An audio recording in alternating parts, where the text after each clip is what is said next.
Isso é psicologia canina.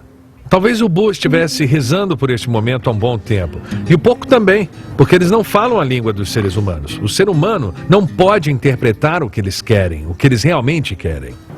Vou lhe dizer uma coisa. Estou sozinha. Se você pode controlar um cão e um porco, poderá controlar um homem também. Estou louca para experimentar. São os seus professores aqui. Certo.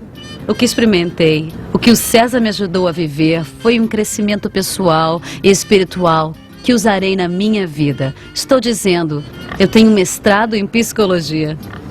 César Muito quer bem. que Charlene caminhe com Boo todos os dias para drenar a energia dele e demonstrar liderança sendo calma, firme e controladora. Não está nas mãos do porco, nas mãos do Papa, nem nas mãos do Boo. Está nas mãos dela. Eles precisam dela. Venha, Bu.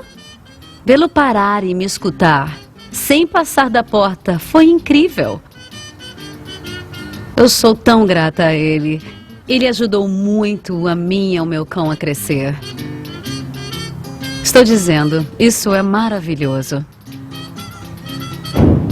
Eu adoro dar afeição a um cão, mas no caso da Cinnamon, do Sonny e do Boo, os donos deram afeição na hora errada, o que estimulou o comportamento ruim. Precisamos dar afeição na hora certa, quando a mente está equilibrada. Cinnamon não está mais atacando a Chocolate. Ela não está atacando as pessoas que visitam a casa. E ela não é mais a dona da cama. Agora temos uma ótima combinação de chocolate e canela.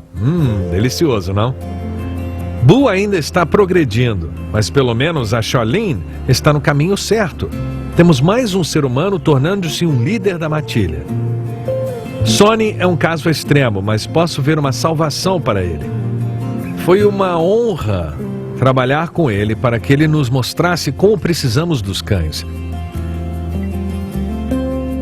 Até a próxima! Sejam calmos e firmes.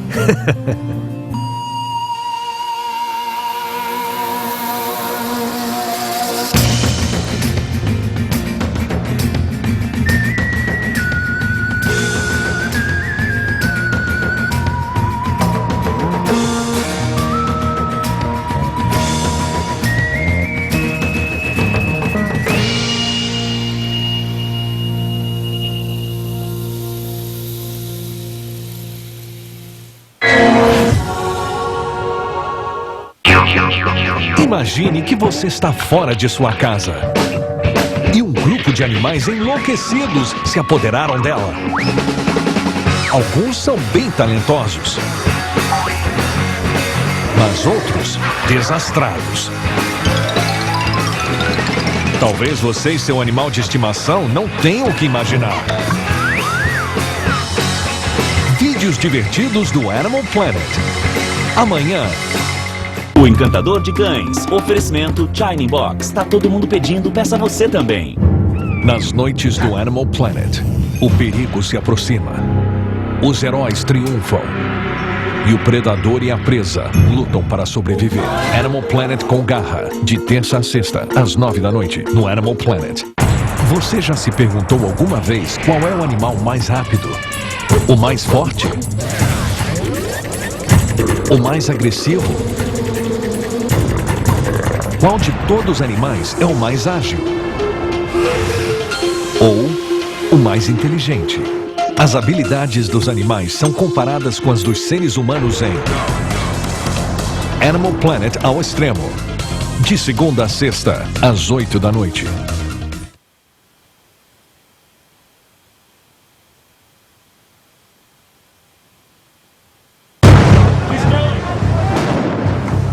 There is a battle going on in the Southern Ocean, Antarctica. The Sea Shepherds, an environmental organization led by Captain Paul Watson, are doing everything in their power to stop Japanese fishermen from killing whales.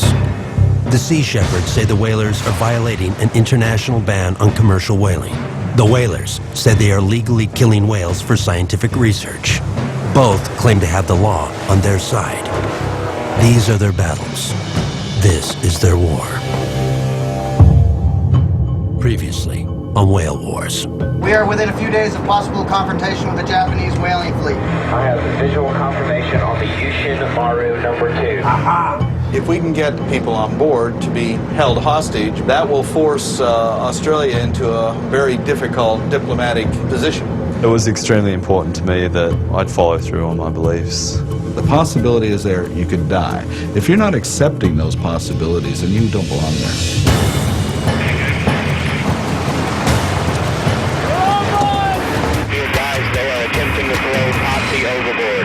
Japan is refusing to hand over 2 protesters who boarded a whaling ship in the Southern Ocean. The Japanese did everything that I thought they would do, played right into our hands.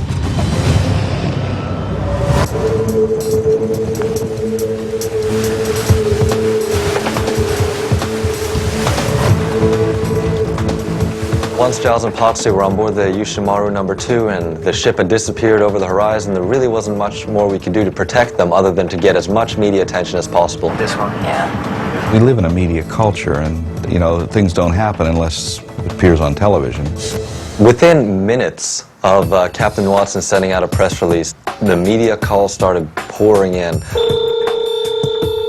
The phone ringing again, it's like 100,000 times.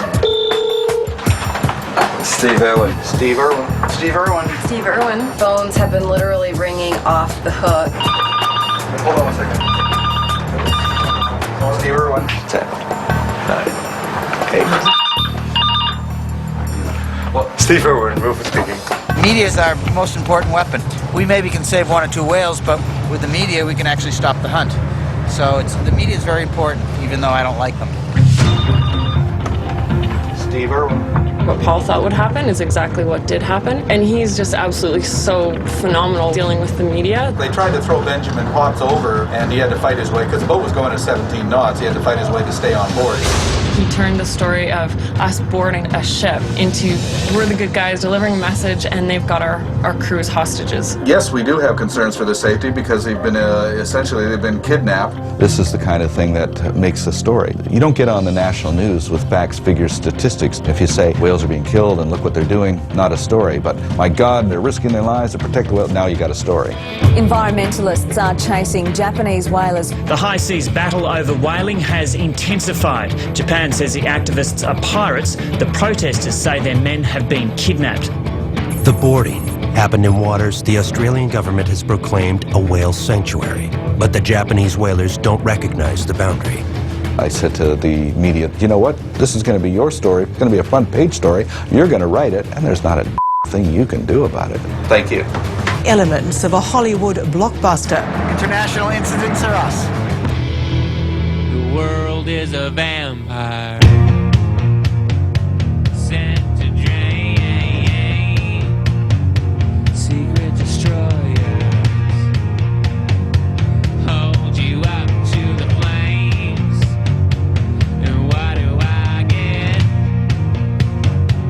for my pain? Despite all my rage, I am still desperate and cave. Despite all my rage, I am still desperate and cave.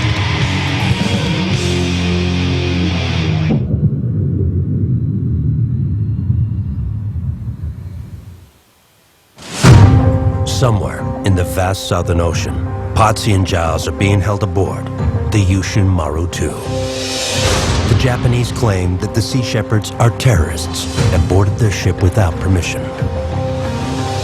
The Sea Shepherds consider it a successful direct action in their mission to save whales. Today is 24 hours since Potsy and Giles were held hostage. The Yushimaru No. 2 has not responded to any of our attempts to initiate radio contact. We're currently just drifting here, just waiting for any news. There are no ships in sight, nothing on the radar. While the Sea Shepherds wait for word, the 2 most experienced seafarers draw on their experiences to track down the ship holding Potsy and Giles. Let's just go west for now and I'll work it out. Mel is a professional captain. He's trained to do this. 70? 74. Everybody loves Mal. He knows more than almost anyone on the ship about how ships should be run.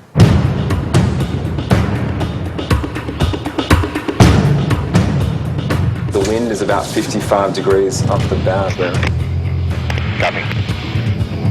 So we're going to put the helicopter in the air now. So we can get up and try to locate her again. Okay, well, I understand.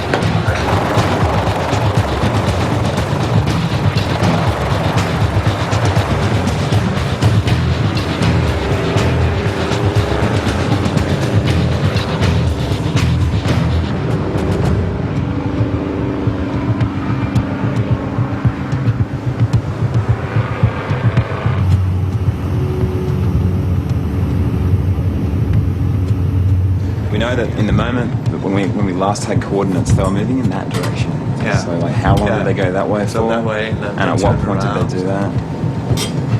They can be anywhere. The Japanese whaling fleet is starting to whale now or tomorrow, knowing that we're not around anymore. But as soon as we return, they stop hunting, and that's what we're here for. The weather's it's moving that way.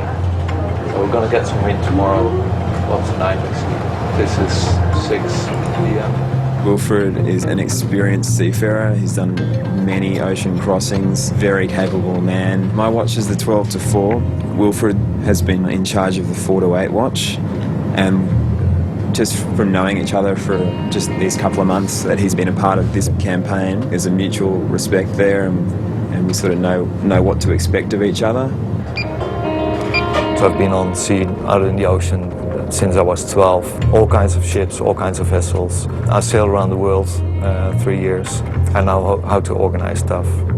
I ran organizations. A helicopter bridge. What do you say, Chris? I don't see squat.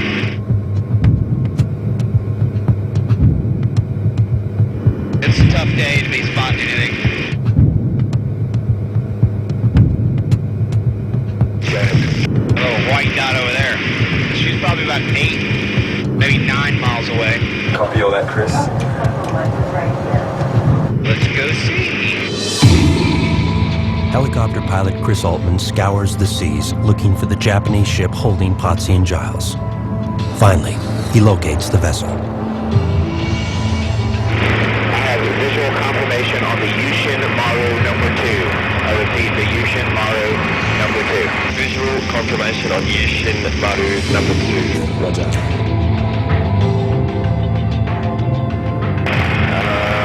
No one's out on deck. I do not see either one of our hostages. There's no visual of the hostages.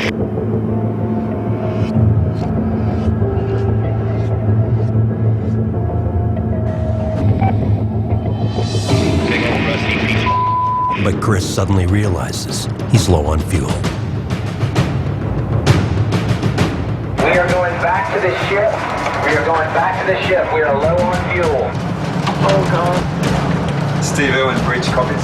Any idea before you go what sort of course the Yushin Maru is taking? Right now she appears to be steaming 120. Now Chris is forced to head back to the Steve Irwin, allowing the Yushin Maru to slip away once again. I think everybody has their minds on Potsy and Giles. It was extremely important to me that, you know, I'd follow through on my beliefs and finally do something that counted.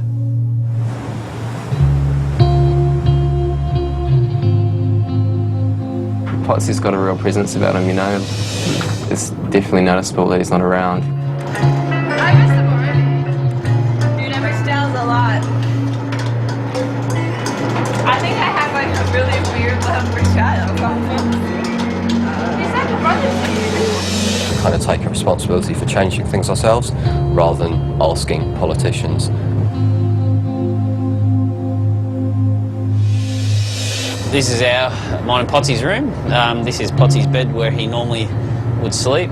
If he doesn't come back soon, I'm going to take it over because it's the lower bunk and it's a bit spacier and easy to get on. I do miss them, for sure. It definitely there's a bit of a solemn feel on the ship now. I know that a lot of people are thinking of them. But at the same time, the longer they're on that ship, the worse it is for the whalers, and that's why we're here. I'm pretty sure they want to see it to its end, and they want to make sure it's as big as possible so that their sacrifice isn't in vain. Unlike the whalers, my crew are not here because of pay or benefits. They are here as volunteers because they care about the survival and the welfare of the world's whales.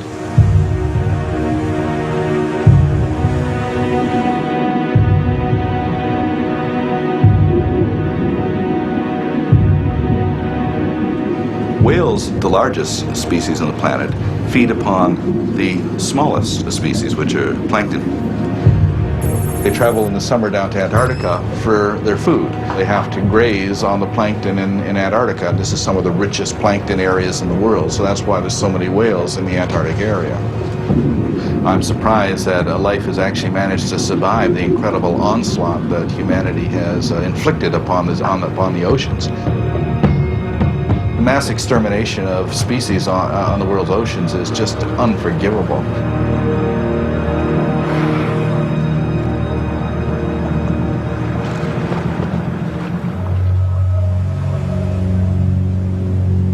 Captain Watson, a legend in the environmental movement, is famous for his radical tactics.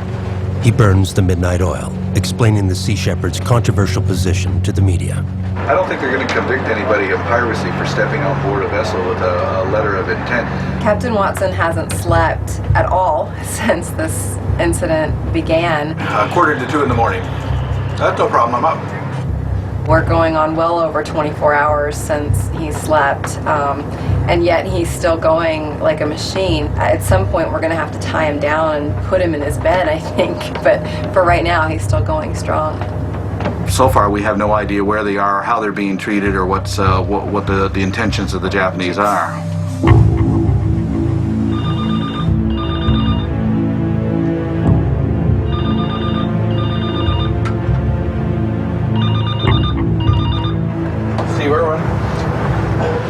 Certainly got a lot of media attention, and the one call that we're waiting for, all of us on the edge of our seats, hasn't come through yet, and that's a call from the Japanese whaling ship who's holding 2 of our crew members. Yeah, okay, excellent, great. Thank you. These are pirates themselves. They're poachers. They're down here killing whales. You know, I've spent 6 months tracking elephant poachers in East Africa, and, you know, we shot those guys. And so they're not much different than these poachers. We're simply trying to stop their illegal activity.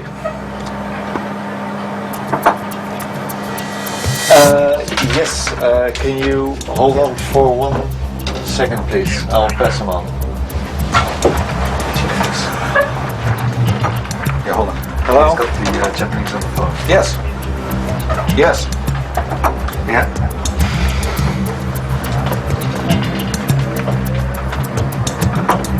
Okay. I don't think all those terms are really acceptable.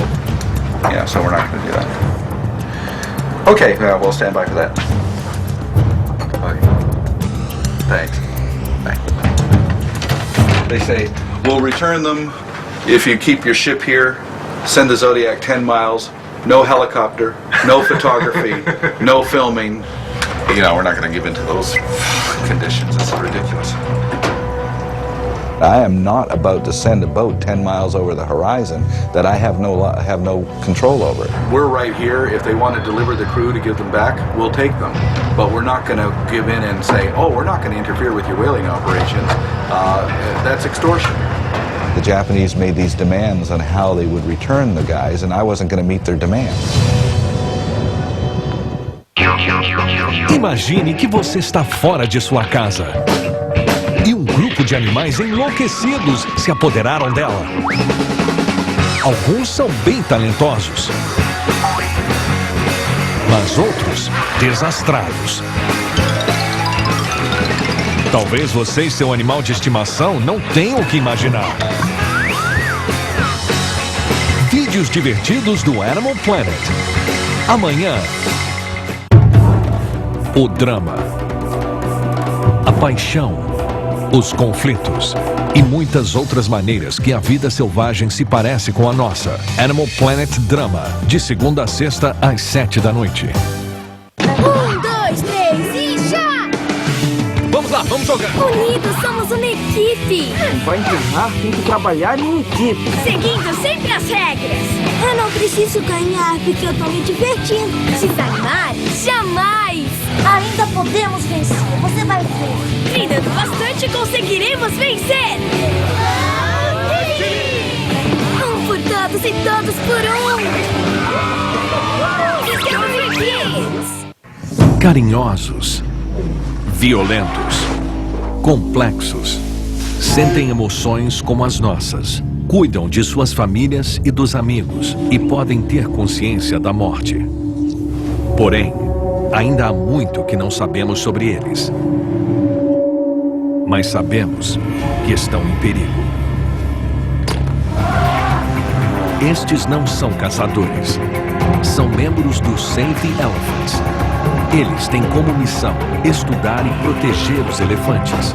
According to Samburu culture, the elephant is not an animal. It is part of their human race.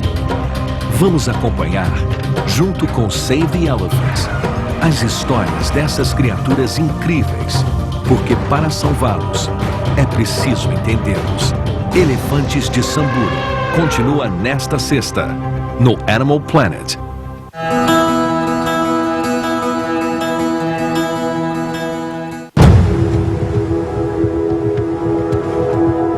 Potsy and Giles have now been held aboard the Japanese harpoon ship for 36 hours. Captain Paul Watson has rejected the list of demands presented by the Japanese whalers, further extending the crisis. We really mean it when we say that our #1 priority is the whales. As much as I wanted to say, well, we'll do anything to get them back, we didn't say that. The most important thing is to stop the killing of whales. Giles and Potsy went on board knowing that there was a risk for them, but even so, it's important that we do our utmost to make sure they get back okay. In my opinion, that'd be just a couple of sacrificial lambs on the media altar of the Sea Shepherd machine. We can come down here every year and do everything in our power, and we just don't have the ability to stop whaling forever. Governments have to agree to end the slaughter of whales, and without government intervention, it's never going to happen.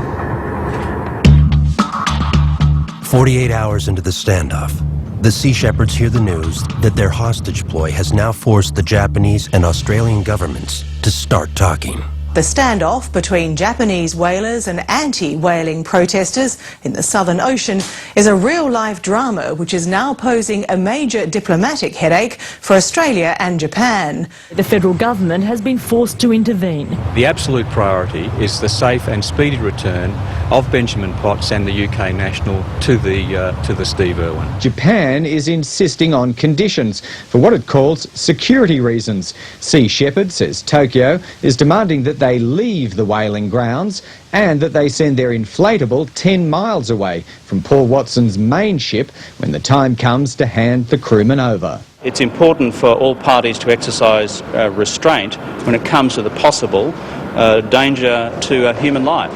Kevin Rudd is now having to deal with Japanese officials at the highest level. It becomes a matter of state.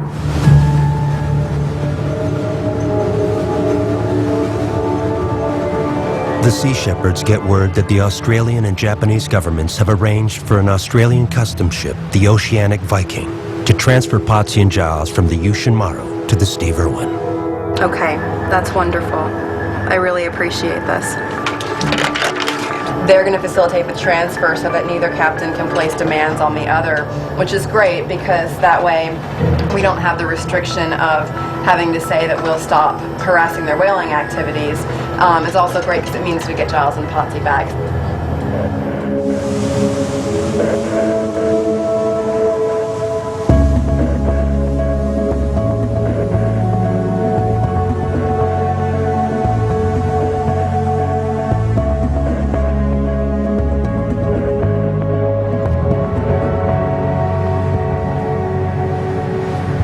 Overnight, Potsy and Giles are successfully transferred to the Oceanic Viking. After Giles and Potsy had been brought over to the Oceanic Viking, they relayed some coordinates for us to meet them at so that they could deliver our crew members back to us.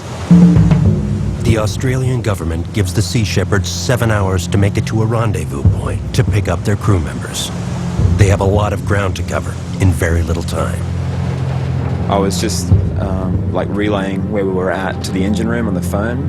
I looked up while I was talking and noticed a harpoon vessel, pretty close range. What exactly is it called? Oh, a cheeky bastard just sailing right past like that. I think they probably knew exactly where we were. They must have seen us on radar, so I don't know if they're trying to skulk away. I think they're actually teasing us. We've got the Yoshimaru 2, like clear visual. It's like 4 miles away. Can we hear it? Are you serious? Yeah. It looked pretty apparent that the ship had just dropped off the 2 guys and was off to join like the rest of the fleet.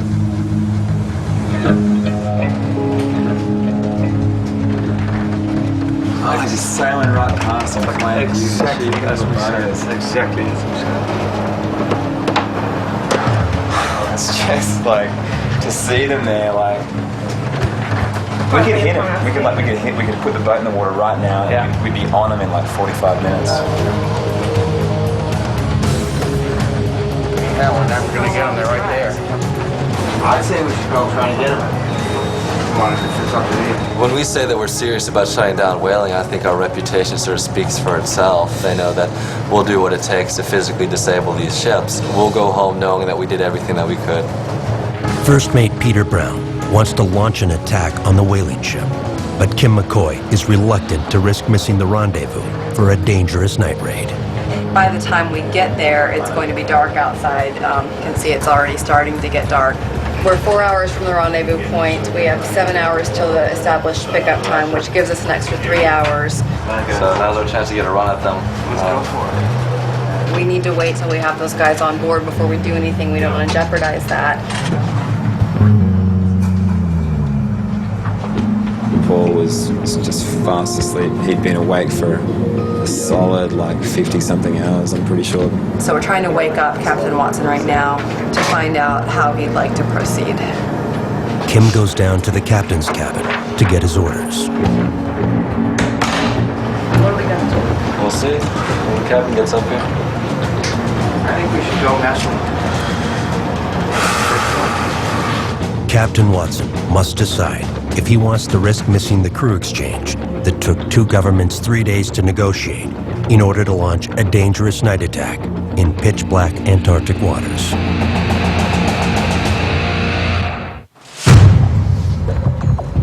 The Sea Shepherds have spotted the Yoshimaru on the horizon. With only 7 hours left to pick up their crew members, Kim McCoy awaits the captain's word on whether he wants to risk attacking the Japanese ship. Kim has the captain's verdict. He's leaving the decision in the hands of First Mate Peter Brown. I don't think he's fully awake. I was like, are you going to go back to bed? Do you want Peter Brown to give the orders from here on out? And he said, yeah, that's fine. And then he closed his door. Paul was sleeping because he hadn't slept in 36 hours or something. So until the action was over, I was in charge of the bridge. Peter Brown immediately decides to launch the Delta, even though darkness is rapidly approaching. Well, I think the risk of loading the Zodiac in is well worth the payoff. I mean, we're here to harass the whalers. With the handover of their crew members on the line, First Mate Peter Brown orders an attack on the Yushin. It's a risky move. A small boat out alone in the pitch-black Antarctic waters could spell death. They're like, all right, this is just a quick hit and run, go out there, harass them, and then come back because we got to get moving and it's going to get dark. We've got about 4 hours of darkness to contend with. Not only are we fighting the whalers, we're also now fighting the approaching darkness. Everyone's getting ready down there with the Zodiacs. Who's going to be in the Zodiac? I'm guessing Dave, Ricky, Chantal, and yeah, she's suiting up right there. Good team. I'm absolutely psyched that we're close to the Japanese at the moment. I'm really looking forward to getting in there. As bosun, I have a responsibility for the lives of my people in particular, but anyone really on the deck. I'm a little bit nervous because I'm actually not too sure what the plan is. Sea Shepherd style. There's a last-minute scramble to get everything ready. Bit hairy.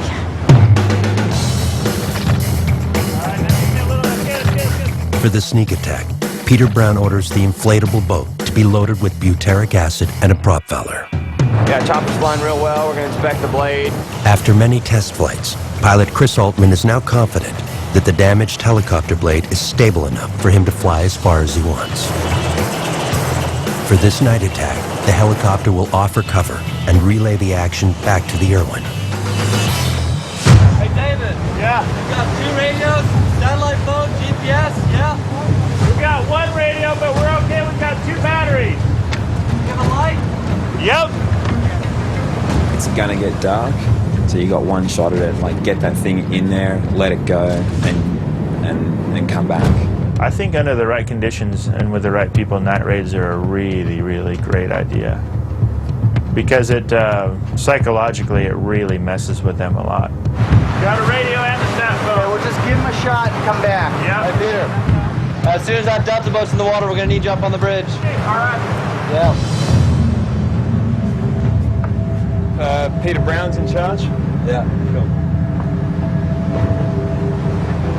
We've got the Yushin Maru at about 1 o'clock off of our starboard bow. We're gonna go with them a little bit since they're being a little bit cocky. We're not on some lake on a holiday. We put people in the water in a delta and ask them to go out in the middle of the dark to confront a whaling ship. That is a dangerous thing to do. All right. Slack on the bow line, John.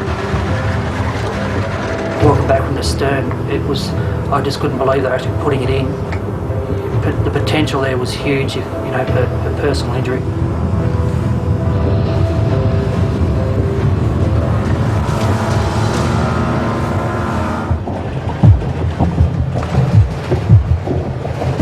Let's get Peter Brown up here. He's the man.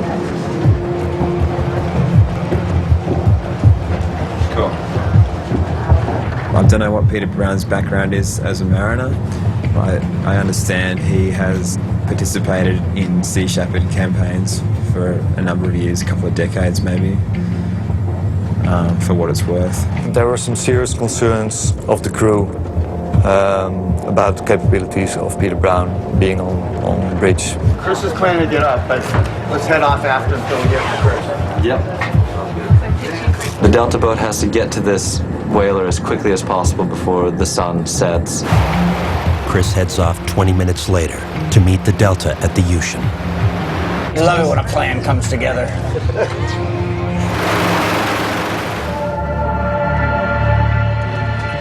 Is it getting darker? Yeah. We still gotta look at them.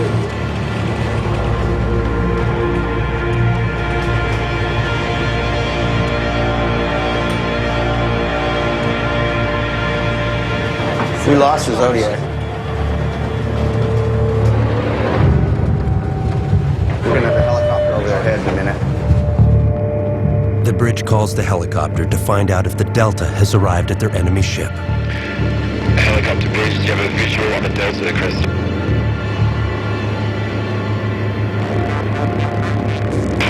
Negative, I was just about to call you on that. We're on station here, and we did not see them en route. Delta boat, bridge. Delta boat, bridge. Only a half hour into Peter Brown's attack, the Delta is nowhere to be found. Now we've only lost the Delta.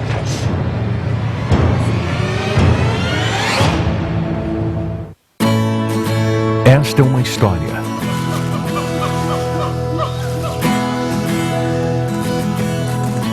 De esperança.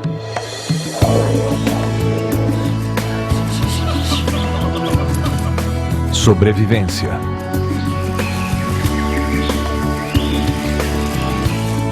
E liberdade. O clã do orangotango. Segundas no Animal Planet. Discovery Channel completa 15 anos e quer comemorar entre amigos. Visite discoverybrasil.com/concursos e participe do concurso que premia sua lealdade. Você poderá ganhar uma viagem espetacular a qualquer destes 3 destinos Discovery e telefone Sony Ericsson para guardar todas as suas memórias todas as semanas. Inscreva-se já e celebre com a gente nossos 15 anos de experiências e descobertas. Um oferecimento de Sony Ericsson.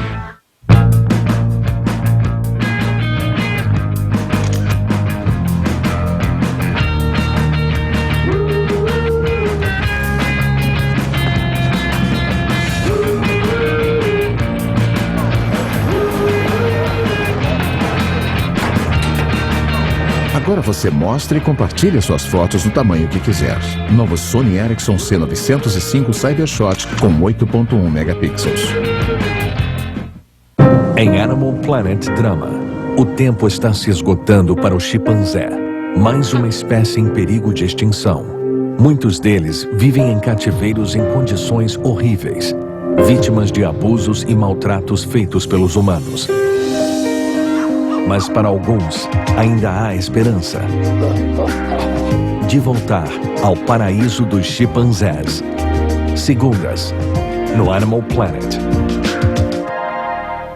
Você já se perguntou alguma vez qual é o animal mais rápido? O mais forte? O mais agressivo? Qual de todos os animais é o mais ágil? Ou o mais inteligente?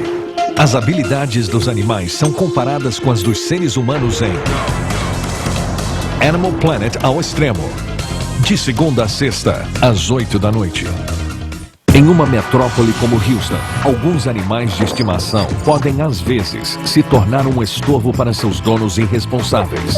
Um grupo de oficiais dedicados a resguardar o bem-estar desses animais estão mais que dispostos a fazer com que as leis que os protegem sejam respeitadas. Desde o resgate até o veredicto final, estarão sempre ali. Animais em Risco, Houston, terças, no Animal Planet. Jeff Corwin continua percorrendo o mundo em busca dos animais mais interessantes. Cuidado, Jeff! Utilizando suas técnicas como excelente naturalista. O que você está fazendo, Jeff? Bem, vocês já o conhecem. Ele sabe o que faz. As travessias de Jeff Corwin, todas as quintas, no Animal Planet. Carinhosos, violentos, complexos, sentem emoções como as nossas, cuidam de suas famílias e dos amigos e podem ter consciência da morte. Porém, ainda há muito que não sabemos sobre eles. Mas sabemos que estão em perigo. Estes não são caçadores. São membros do Save the Elephants. Eles têm como missão estudar e proteger os elefantes. According to Samburu culture, the elephant is not an animal. It is part of their human race.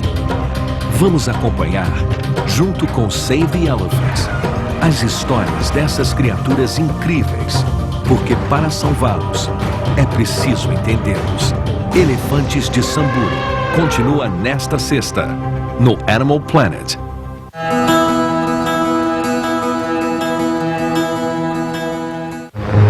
The Delta has failed to show up at the Yushinmaru. Peter Brown can do nothing but wait. The Sea Shepherds are quickly running out of daylight. Chris scours the area, but finds nothing. The hit-and-run attack is going terribly wrong.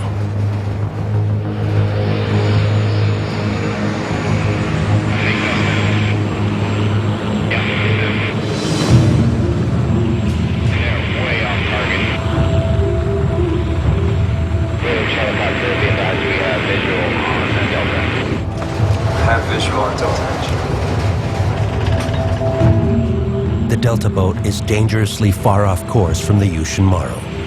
The helicopter desperately tries to reach the Delta. Delta boat, there's your helicopter, do you read?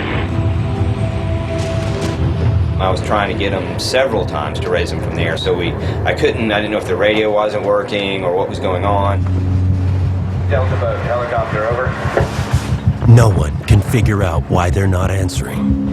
Helicopter bridge, we're actually getting signals from somehow to turn on that sat phone. I'm trying, man, I'm right over. Delta boat, helicopter, over. They're way off course, in a snowstorm, freezing cold conditions, and we just don't hear anything from them. All attempts to hail the Delta have failed. As a last resort, Chris tries to lead them using hand signals. Are you in communication with the Delta? No.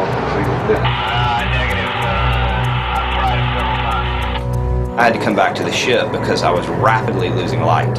And I can do a lot of things, but I can't fly a helicopter at night over the ocean with no light reference.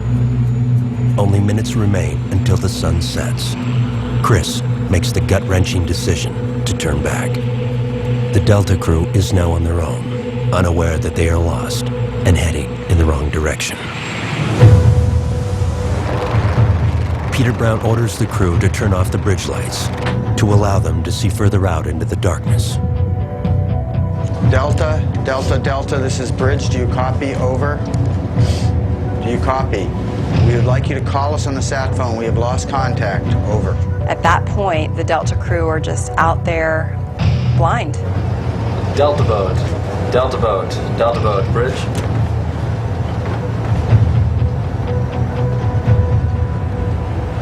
Frustration spreads throughout the bridge. If the radio is broken, the Delta team will have no way of finding their way back to the Steve Irwin in the pitch black of night. This is absurd. We don't know if the boat has flipped. We don't know if they're just having a malfunction. We don't know if maybe they just forgot to turn it on in the heat of the moment. I mean, this is ridiculous to go out this far and not tell us. The batteries are too cold? No. They had 2 sets of batteries on the radio. The sat phone should work. It was a really, really serious situation that we were faced with. So we had to take it seriously that we hadn't heard from them and we didn't know precisely where they were. Well, right now we're looking for our Delta crew, who are out in pretty bad conditions. Just want to get our Delta crew back in nice and safe. The only thing is if they've been tipped over. Worst case scenario, that they'd somehow managed to flip the boat. It's the Southern Ocean and we're completely isolated and it's freezing cold. The result of something like that happening is just severe. We're easily talking about fatalities. Just time to go home. Pick up Giles and Potsy and that's about enough, mate. Yeah, they keep going. Keep doing what they're doing. Someone's going to get hurt. We all just kind of looked at each other. We looked around the room and we were just kind of shrugging, like, what do we do at this point? The Sea Shepherds only have a few hours to make it to the rendezvous point to pick up Potsy and Giles. And now 4 members of their crew are lost in the frigid Antarctic night. With Captain Watson exhausted and asleep, the pressure is on First Mate Peter Brown to decide what to do. How far are we past where they should be? I mean, when do we turn around and go back? So we can be at that rendezvous point in like 4 hours. How's that going to work out? I'd hate to turn around. I don't know what to do. In a time of emergency, a time of crisis, you've got to have somebody in charge who's competent to be in charge. That didn't appear to be happening. Afraid for the lives of the Delta crew, Quartermaster Aaron Glasson suggests the unthinkable, that they ask the enemy ship for help.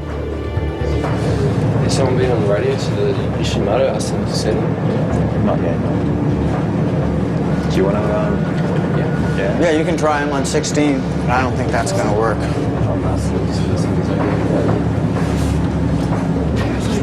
Yoshimaru.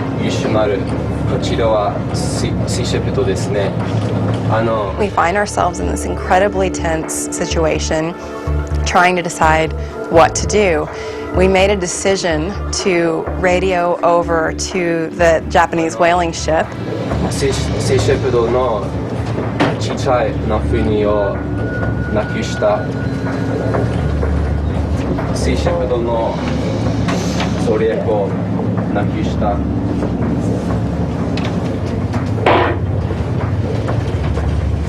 After multiple distress calls, the only response they receive is silence.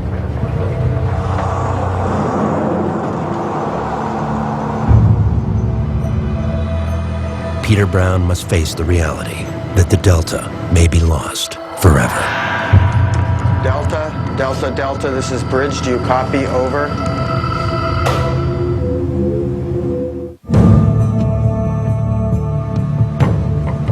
2.5 hours into Peter Brown's night raid attack, and the Delta is still missing.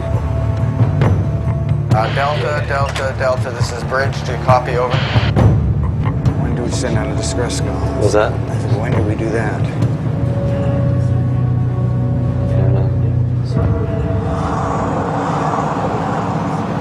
The crew is at a complete loss when Wilford begins his shift and steps into the middle of the dilemma. What's up? What's up? We've lost the zone. Right. Peter Brown started to talk in his famous way.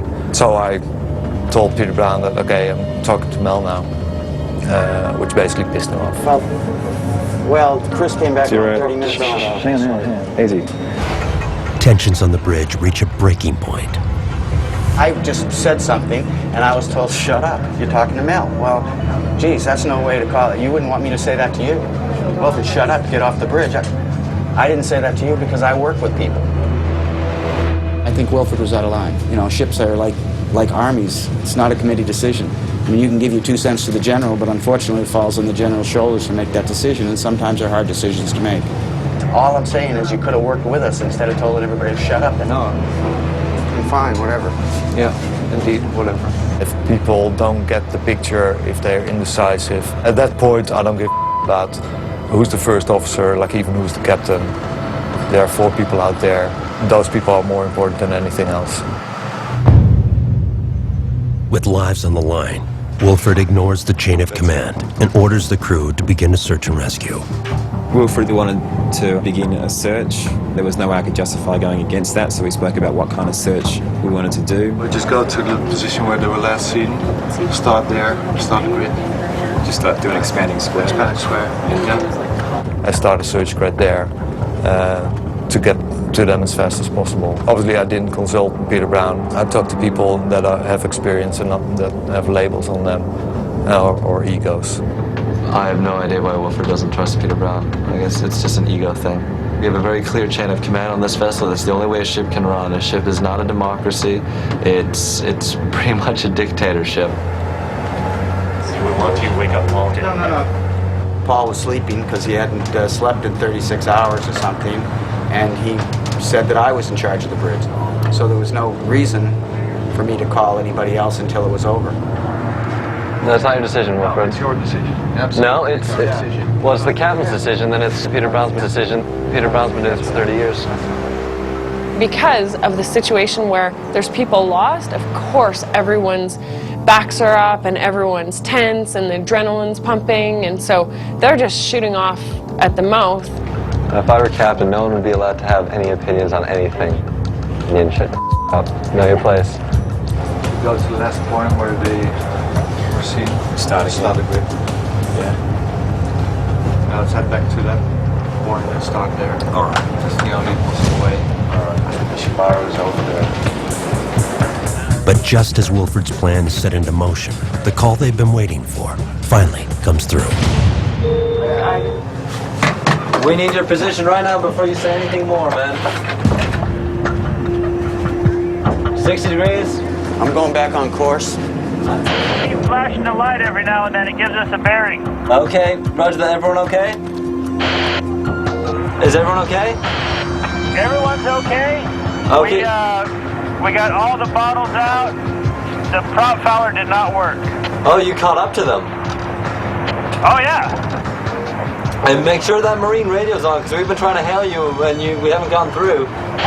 Yeah, it's because it's just low range. Okay, keep calling in every 15 minutes on the sat phone and the radio if you can. We're headed your way, but we gotta go a little slow. It's kind of choppy out here. Okay, roger that. Keep moving that light around, because we found them, but they need a moving light to search on. Yeah, we're shining our light at you right now, and maybe you can see it. Yeah. Actually, they were fine the whole time. I was giving them an hour before we even thought about it.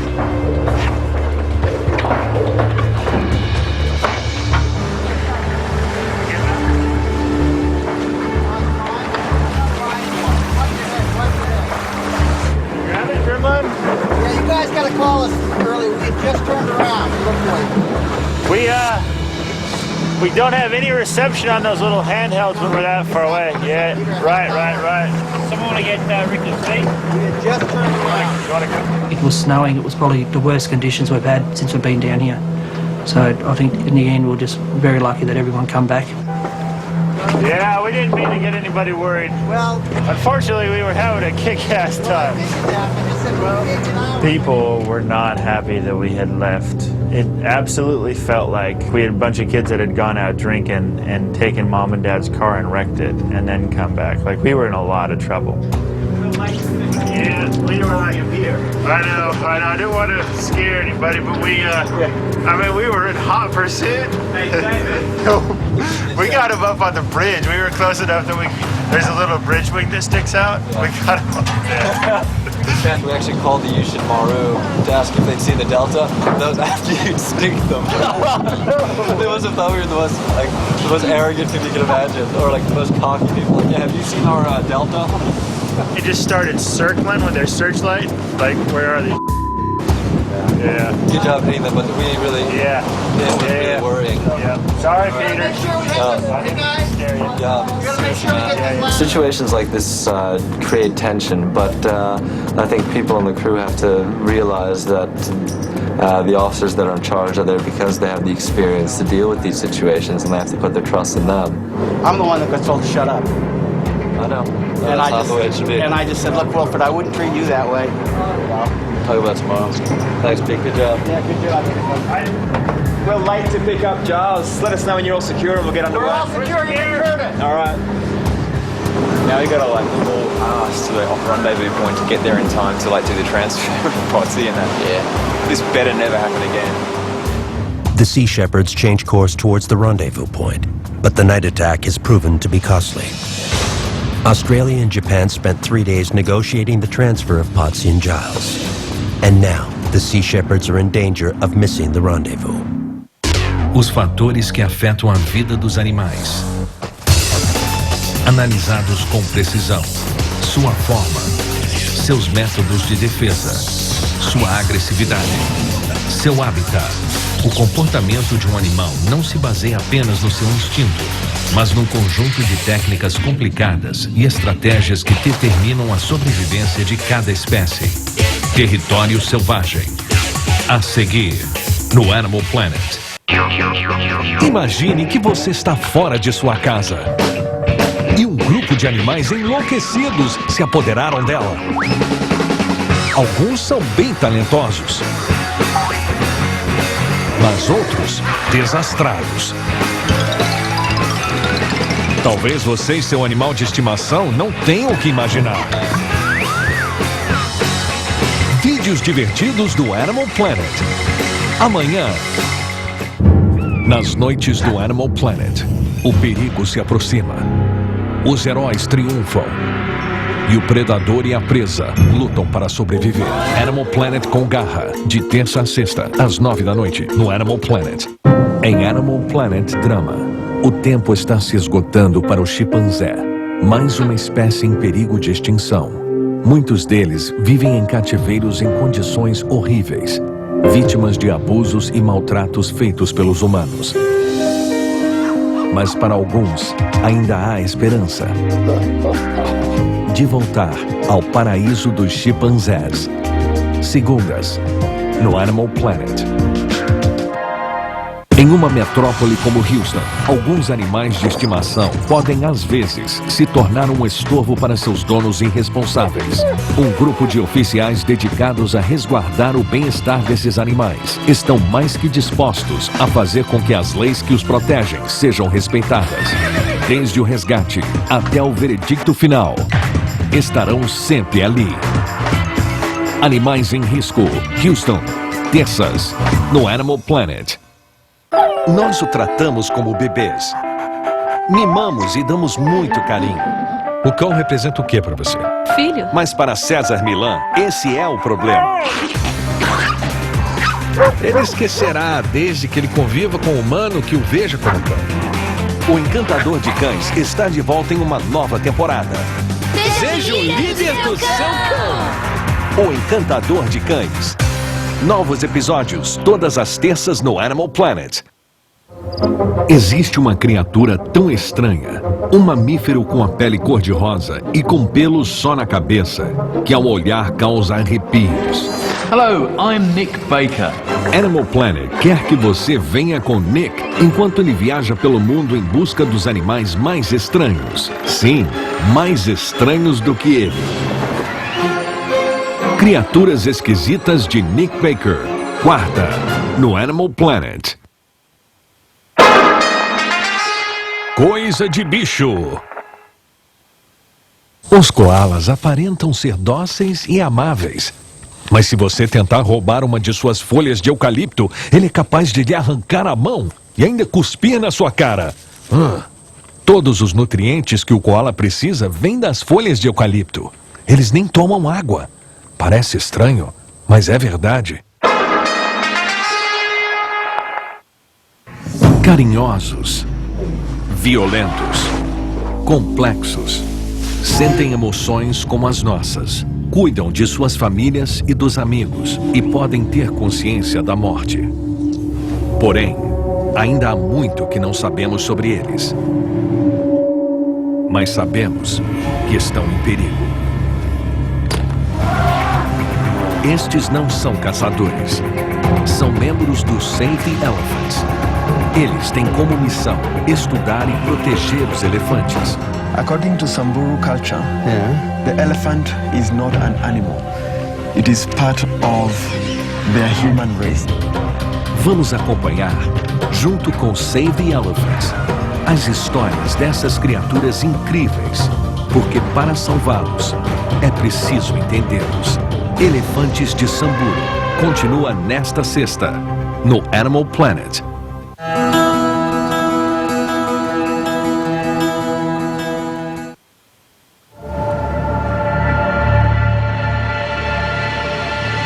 Dawn breaks over the horizon in the Antarctic Sea.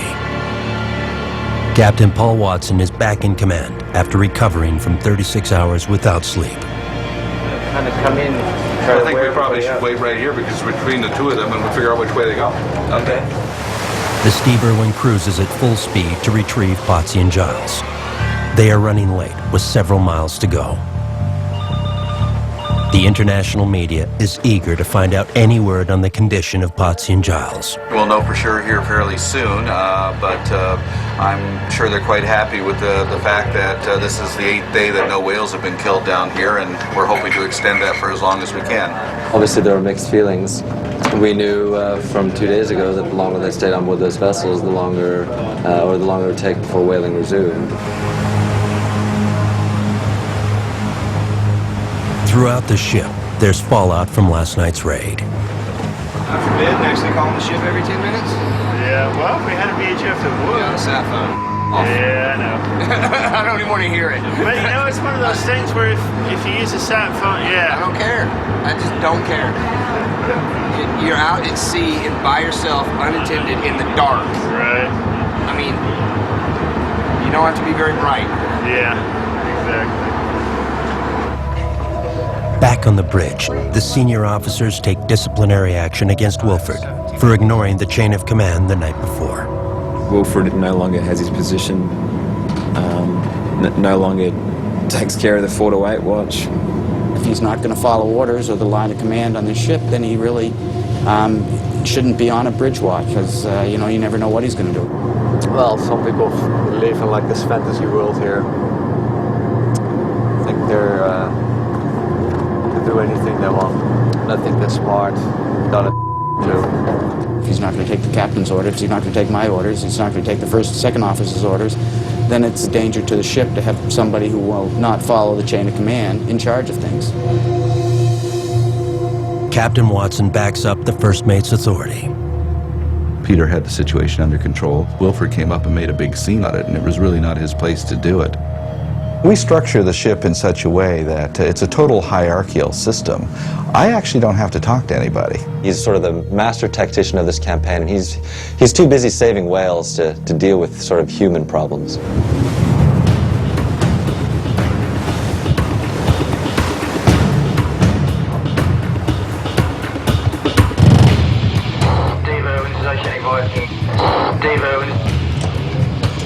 O'Shea cloaking Steve Irwin, go ahead. Yeah, Steve Irwin, if you could increase your speed by 1.5 knots, that would be handy over. Roger that. The Sea Shepherds managed to arrive at the rendezvous point for the transfer without a moment to spare. I'm so excited down to go there.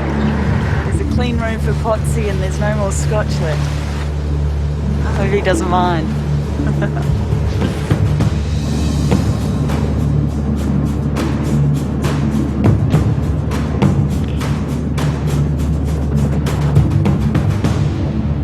Paul, are you going to go down to greet them on the main deck? No. No? All right, then I'll do that because I think one of us needs to be there to shake their hands and thank them. That's fine. I think it should be you. I don't leave the bridge. All right, I'll go down. We haven't received any confirmation from Giles or Potsy that they're doing well. I just hope that they're okay and something good will come of this. They're a little aggressive. They wanted to throw Potsy off. I just hope that things calm down after that. It was hectic when they boarded the vessel, and it looked like they were assaulted and there was a pushing, and I think the Japanese overreacted. Here they come in. The crew waits nervously to find out what happened to their shipmates during the 3 days they were held aboard the Japanese ship. And if Captain Watson's gamble to board the Japanese vessel was a huge accomplishment or a complete failure.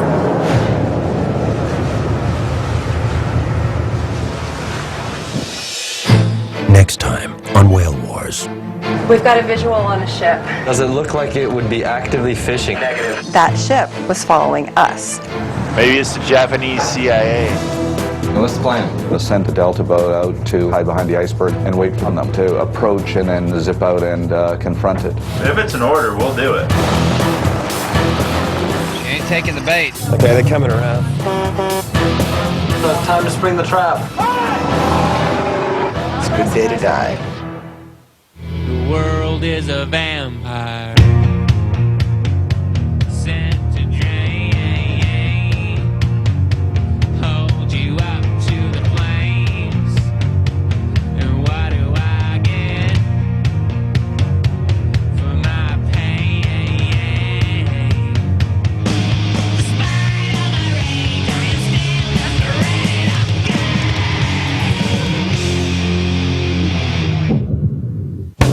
Seja testemunha de dramas da vida real. Resgates de animais na majestosa Austrália. Desde os áridos desertos até suas costas tropicais, a Austrália é o lar de uma infinidade de espécies selvagens. Uma organização sem fins lucrativos se ocupa do cuidado de milhares de animais doentes, feridos ou órfãos, com a única missão de reabilitá-los para que possam retornar ao seu habitat natural. Outback, resgate na Austrália. Quintas, no Animal Planet. O drama, a paixão, os conflitos e muitas outras maneiras que a vida selvagem se parece com a nossa. Animal Planet Drama, de segunda a sexta às 7 da noite. Imagine que você está fora de sua casa e um grupo de animais enlouquecidos se apoderaram dela. Alguns são bem talentosos, mas outros desastrados. Talvez você e seu animal de estimação não tenham o que imaginar.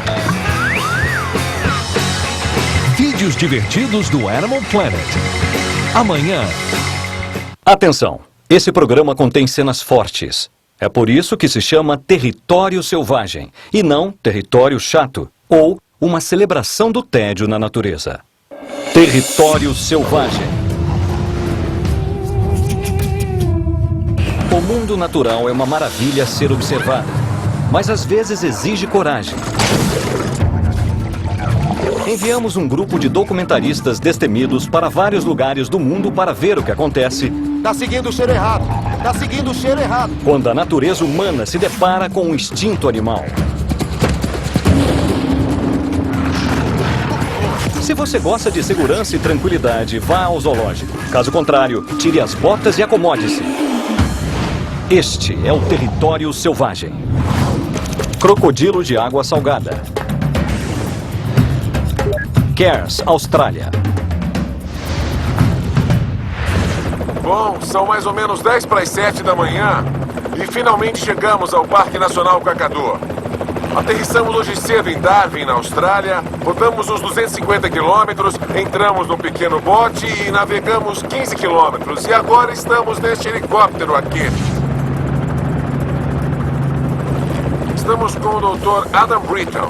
Ele é um especialista em crocodilos e agora está tentando encontrar novas maneiras de controlar a extraordinária população de crocodilos de água salgada.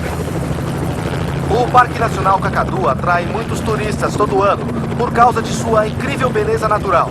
Há uma vida selvagem fantástica aqui e mais crocodilos de água salgada do que em qualquer outro lugar do mundo. Tem um macho enorme ali embaixo, deve ter uns 4 metros de comprimento. Tá vendo? Olha ele ali, parado bem na margem do rio. Eles não parecem tão ameaçadores quando estão ali parados, mas quando atacam, meu amigo, não tem dó nem piedade. Tá faltando um pedaço da cauda dele. É muito comum encontrar crocodilos selvagens machucados, porque eles lutam muito entre si. É um sinal de que há muitos crocodilos na região. Observar esses répteis enormes da segurança de um helicóptero é uma coisa. Mas esse não é o estilo do território selvagem. Era hora do Matt descer e conferir os bichos de perto com o Dr. Britton. Estamos no rio South Alligator e nunca houve tantos crocodilos por aqui. Isso é parte do problema. Há mais de 30 anos, começaram a proteger os crocodilos aqui e a população se recuperou. Eles são muitos agora. Só que agora tem tanto crocodilo neste rio que os mais novos acabam sendo forçados a subir o rio e ocupar regiões onde o pessoal nada e não espera dar de cara com um bichão desse. Ou seja, como equilibrarmos isso? Como manter tantos crocodilos aqui sem que eles matem as pessoas? A equipe que cuida dos crocodilos em Kakadu acompanha sua população através de um sistema de monitoramento eletrônico. O único problema é que primeiro eles têm que capturar o animal. Hoje o rastreador Gary Linder vai tentar instalar transmissores e nós vamos com ele. Por enquanto, o Duane está dando uma geral nas margens do rio para ver se enxerga algum par de olhos brilhantes. Isso é assustador. Se a gente caísse ali, seria estraçalhado. Olha só, o Duane acabou de encontrar um crocodilo. Uns 200 metros à nossa frente. E agora a gente está indo para lá. Que tamanho ele tem, mais ou menos? Entre 1,80 e 2,5. Perfeito pra gente.